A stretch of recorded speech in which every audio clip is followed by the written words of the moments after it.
Hello everyone, this is Gajendra Das Sharma and you are watching English, and in this video we are going to explain the proper use of infinitive, its various types and its position in the sentence and how it can be best used and identified so as to make our questions correct. This video will be primarily helpful for upcoming examinations of UPTGT, PGT, GIC lecturer or assistant teacher. So let's start the video. First of all, let's talk about what is infinitive. First of all, infinitive is one of the non-finite verbs. Verbs are of two kinds, finite verbs and non-finite verbs. Finite verbs कौन सी होती हैं?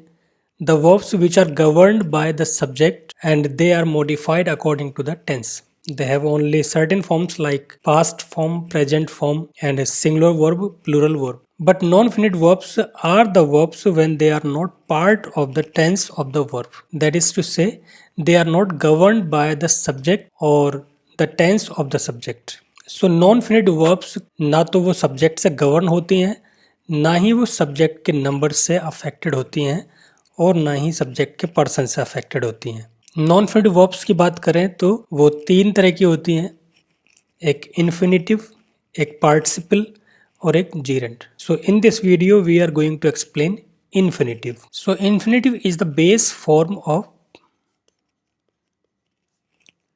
a word and it usually is used with two. It is used with another verb, that is main verb, or an adjective or a noun, etc. Basically they are not the part of the tense of the verb. Tense of the verb means जो past tense में होती है या present tense में होती है, present में भी सिंगुलर होती है, प्लूरल होती है.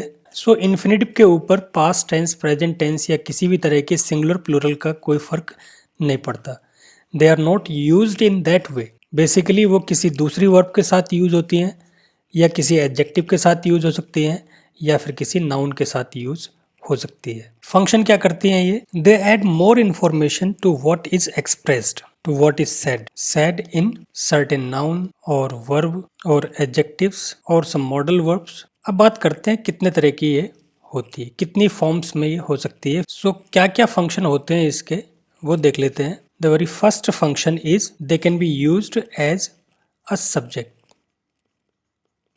Subject of the other clause. Infinitive एक दूसरी क्लॉज के सब्जेक्ट की तरह भी काम कर सकता है. So if we say then 2 plus verb be 1, so it can act as a subject. For example, to err is human. Here in this sentence, to err is an infinitive and it is the subject of human. So it is subject, it is linking verb and here it is complement. Linking verb के बाद में हमेशा क्या होता है? Complement होता है. Linking verb is always followed by a complement. उसको ऑब्जेक्ट नहीं कहते. लिंकिंग वर्ब कौन कौन सी हो सकती हैं?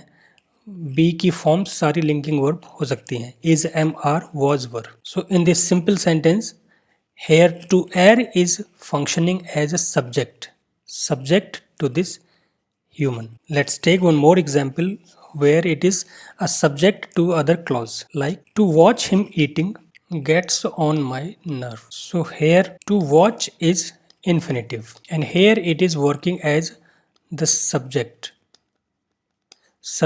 to this verb. अगर किसी भी वर्ब का सब्जेक्ट आपको ऑप्टेन करना है तो what से मल्टीप्लाई कर दीजिए इसको, what से और who से. आंसर जो भी आएगा वो सब्जेक्ट या ऑब्जेक्ट होगा. What gets on my nerve? So it is to watch him eating. So this is complete clause. This is called infinitive clause. उस infinitive clause में to watch is infinitive और यहाँ पे ये क्या काम कर रहा है? Subject का काम कर रहा है. This is subject and this is verb. So what gets on my nerve? To watch him eating. So इन दोनों ही sentence में to watch and to err they are infinitives और ये दोनों ही इन सेंटेंसेस में सब्जेक्ट का काम कर रहे हैं. इन्फिनेटिव का second function as the object of the verb. कुछ सर्टेन वर्ब का ये ऑब्जेक्ट भी हो सकता है, जैसे I don't want to talk. Here it is to talk is the object of this verb want. So this is infinitive and this is functioning as the object of this verb want. यहाँ से भी आप object को भी easily find out कर सकते हो. Multiply करिए इसको what से. I don't want what. So answer would be to talk. So what is transitive verb and transitive verb का ही object होता है. I don't want what to talk. So to talk is the object of this verb. एक और example लीजिए. I always desire to play football. So desire is the verb and what I always desire to play football. To play is infinitive and here is the object of this verb desire. So in these two cases, to play and to talk, they are infinitives and they are functioning as the object of the verb. Third function is they function as a complement of another clause or subject. किसी subject का भी complement हो सकते हैं वो, किसी clause का भी कॉम्प्लीमेंट हो सकते हैं. कॉम्प्लीमेंट कब होता है? जब लिंकिंग वर्ब हो या कोई कॉपुलस वर्ब या परसेप्शन वर्ब. परसेप्शन वर्ब्स जो होती हैं या verb be. Perception verbs like look, feel, seem, taste. So उन वर्ब्स के बाद का आने वाला जो ऑब्जेक्ट लाइक स्ट्रक्चर होती है जिसको आप ऑब्जेक्ट कह सकते हो, लेकिन वो ऑब्जेक्ट नहीं होता, उसको क्या कहते हैं? कॉम्प्लीमेंट कहते हैं. It is always complement. So is, am are, was, were, seem, look, feel, taste, make, इन सब के बाद में जो आता है वो क्या होता है? कॉम्प्लीमेंट. तो इन्फिनिटिव भी कॉम्प्लीमेंट की तरह काम कर सकता है. जैसे the main thing is to relax. To relax is the complement of this subject main thing. And it is, why it is complement? Because it is always used after is. Is, am, are, was, were, they are used as a linking verb. So here in this case, this infinitive is complement. Or example, it is nice to talk. It is nice to talk to you. So here to talk is also used as a complement. And complement to this nice. What is nice? To talk to you. So to talk and to relax, in these two cases, they are used as complements. Next function is to show the purpose of another verb. किसी दूसरी verb का purpose भी show कर सकता है ये infinitive. जैसे he is going to meet his friend. So this is verb, he is going, and here to meet is the purpose. It is not the object of the verb. ये बड़ा carefully देखना पड़ेगा कि हर बार verb के आने के बाद में इसको ऑब्जेक्ट नहीं कह सकते. ऑब्जेक्ट जब वो वर्ब ट्रांजिटिव होगी, उसका जो फंक्शन एक्सटेंड हो रहा है, पास ऑन हो रहा है ऑब्जेक्ट तक, वहां पर ऑब्जेक्ट होगा वो. लेकिन इस तरह की सिचुएशन में जैसे he is going to meet, so to meet is the purpose. We eat to live. So to live is not the object of eat, it is the purpose of eating. So here it is purpose. It shows the purpose of eating. He exercises to flatten his belly. So to flatten is the purpose. It is an infinitive and it is the purpose of exercises. Why does he exercise? To flatten his belly. पतला होने के लिए. Next, it is used after adjectives. Some adjectives. So infinitive can also be used after certain adjectives. जैसे I am pleased to inform you. So here it is pleased. It is an adjective and it is used after this adjective. This is infinitive. We are happy to arrive early. So happy. Adjective के बाद ये infinitive. She is anxious to go there. So to go is infinitive and it is used after this adjective. Many people are afraid to go in the dark. Go in dark. So here afraid and it is infinitive. So ये adjective और ये infinitive. ये adjective, ये infinitive. ये adjective, ये infinitive. So infinitive can also be used after adjectives. Used after noun or pronoun. Infinitive कुछ noun और pronoun के बाद में भी यूज हो सकता है. जैसे I have no wish to follow you. Here wish is noun, abstract noun, and here to follow is infinitive. So infinitive is used after this noun. Is there any need to ask for this? So need is a noun here and to ask is an infinitive. Pronoun के बाद में I want you to handle this situation. So here it is you pronoun and this is infinitive. So infinitive is used after pronoun. ऐसे ही I gave her a paper to read. A paper, noun, to read, infinitive. So infinitive can also be used after noun or pronoun. So common places जो कि आपको find out करनी है infinitive के function को लेकर के, सबसे पहले तो आपको पता होना चाहिए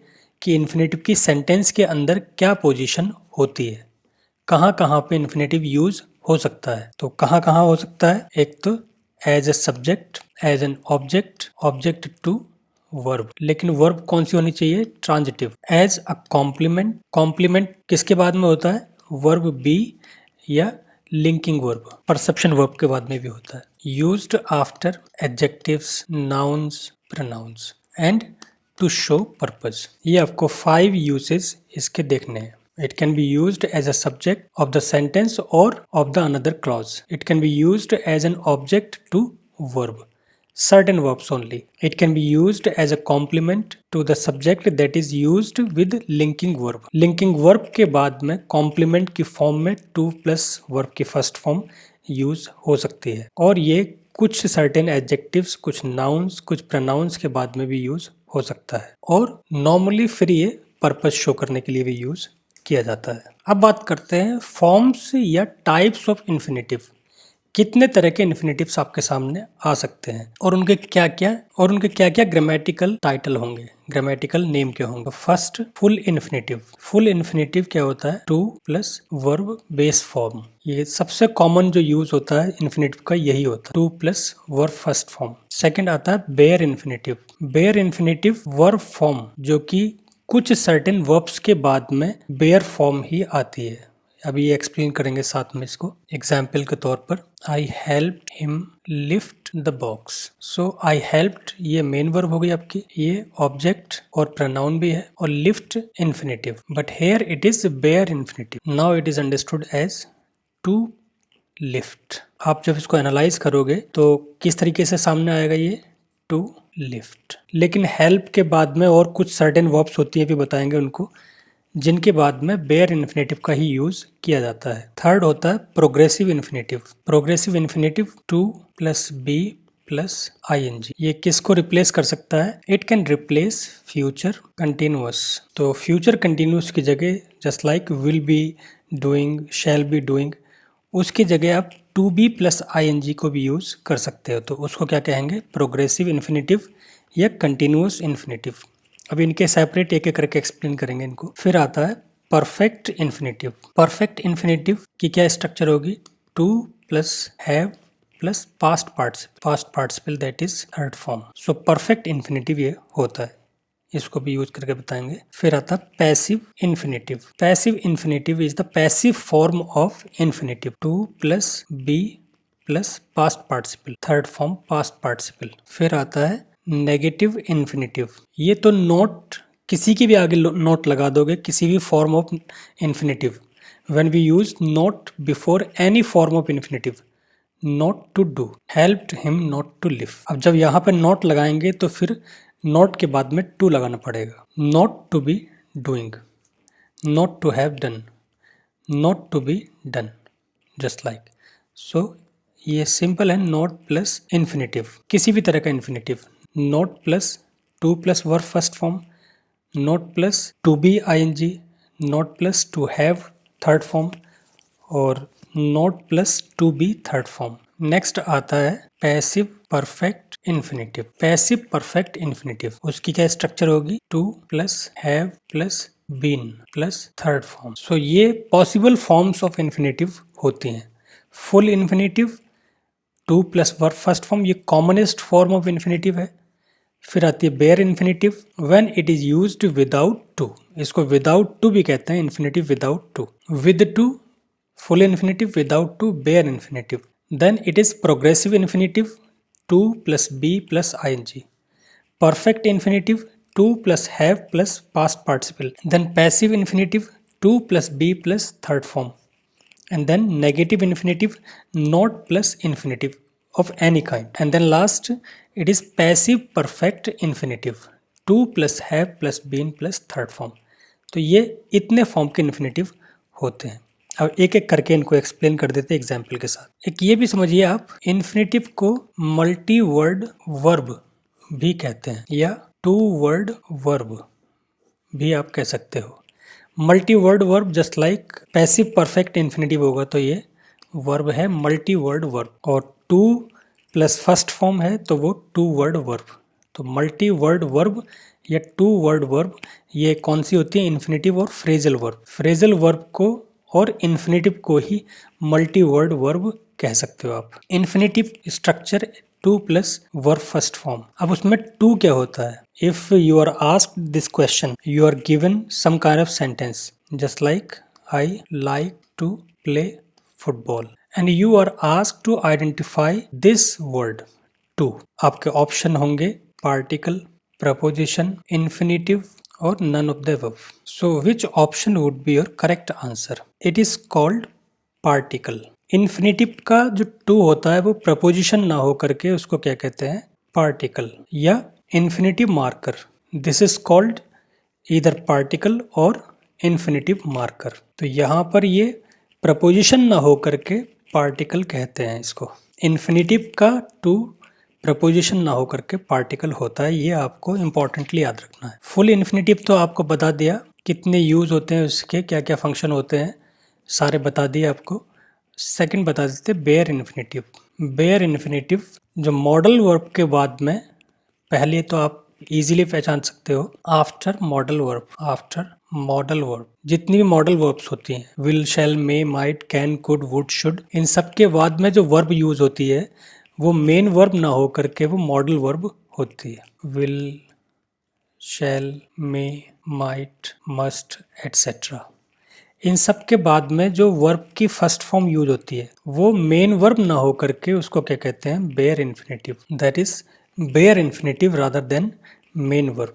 अगर आपसे पूछा जा रहा है ऑप्शन में है मेन वर्ब तो it is not main verb, it is bare infinitive. जो सबसे कॉमन यूसेज है इन्फिनेटिव का वो मॉडल्स के बाद में है। Second, used after certain verbs which express perception और कॉजेशन। परसेप्शन और कॉजेशन, जो कॉजेटिव वर्ब भी कहते हैं इनको, कॉजेटिव वर्ब, उनके बाद में भी आप बेयर इन्फिनेटिव का यूज करते हो। कौन कौन सी वर्ब्स होती हैं वो? Let, make, see, hear, feel, watch, notice, help etcetera. Commonly यही वर्ब्स होती हैं। इन्हीं कोई कॉजेशन, वर्ब ऑफ कॉजेशन या कॉजेटिव वर्ब या वर्ब परसेप्शन वर्ब्स, इनके साथ में बेयर इन्फिनेटिव यूज किया जाता है। Example, I must go. So go is bare infinitive rather than main verb, not main verb. main verb ये नहीं होती, इसको bare infinitive कहते हैं। full infinitive क्यों यूज नहीं कर सकते? जैसे I must to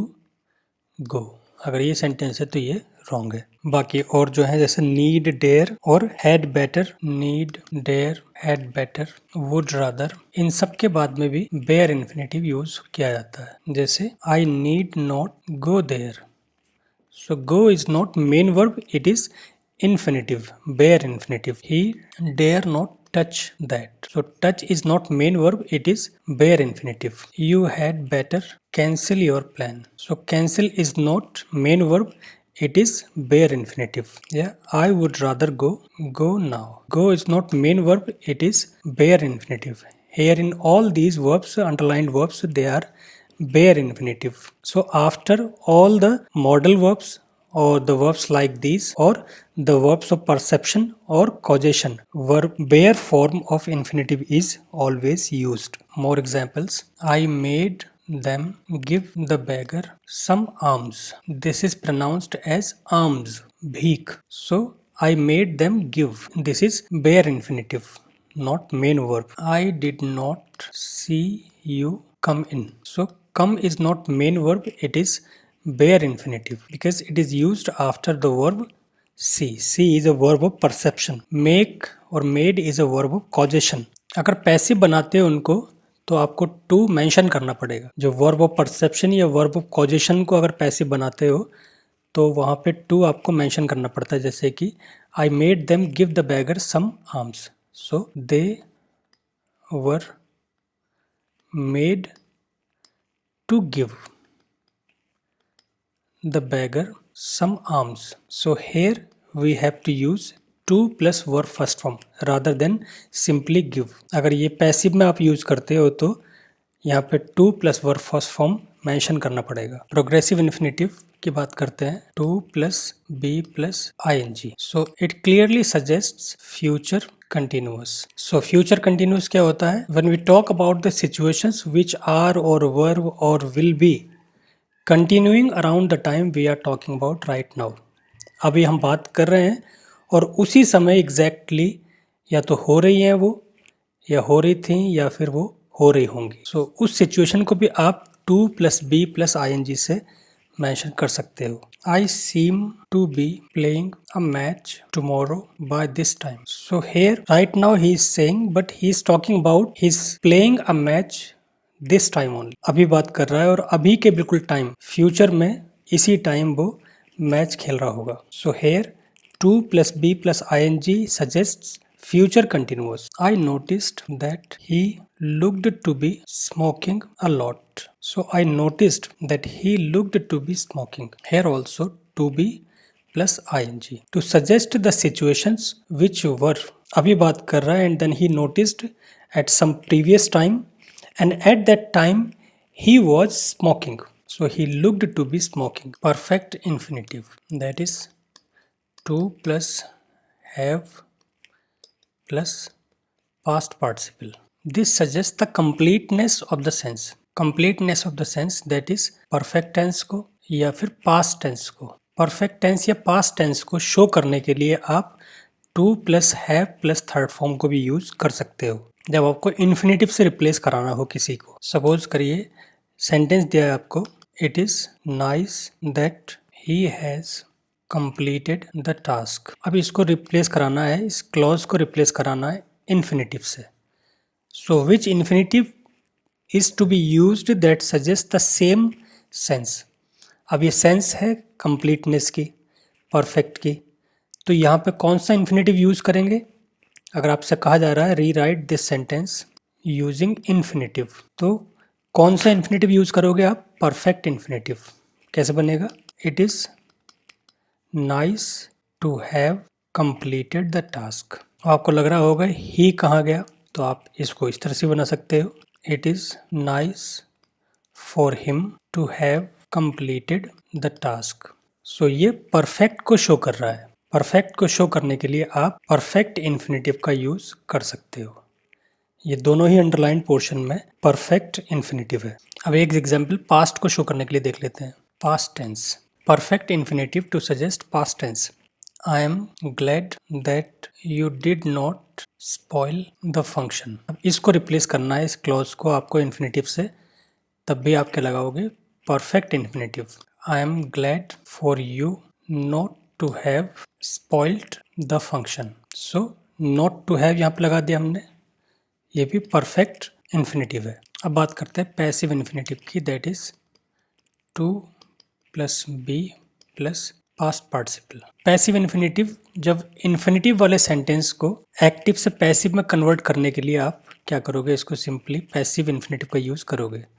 जैसे they ought to tell him about this. अब इस सेंटेंस को आपको पैसिव में बनाना है, तो टू टेल को टू बी टोल्ड में कन्वर्ट कर दोगे आप। क्या बनेगा? He ought to be told about this. So here to be told is passive infinitive। Or example, there is a lot of work to do। अब इसको passive में करना है तो to do को to be done में convert आप कर दोगे। There is a lot of work to be done। So here to be done is passive infinitive। Perfect infinitive के पैसिव को अगर बनाना है तो वो आपका क्या हो जाएगा? to plus have plus been plus past participle like it is nice to have completed the work। अब इसको पैसिव कैसे बनाओगे आप? it is nice for the work to have been completed। so here to have been completed means passive perfect infinitive we have used। जैसे I am glad to have repaired the computer। अगर इसको बनाना है आप तो to have repaired को perfect infinitive को passive perfect infinitive में आप कैसे कर सकते हो? I am glad for the computer to have been repaired। Here to have been repaired ये आपका passive perfect infinitive होता है। So that is all for now। I hope that this video added something to your present knowledge of infinitive. We'll come back very soon taking yet another interesting topic that would be important from the perspective of upcoming examinations of TGT, PGT, assistant teacher or GIC lecturer, etc. Till then, stay tuned, keep learning, stay motivated, and like this video, share it among your friends. And if you have not subscribed to this so far, make sure you do it right now so that you keep receiving all such videos in future at the earliest. Thanks for watching.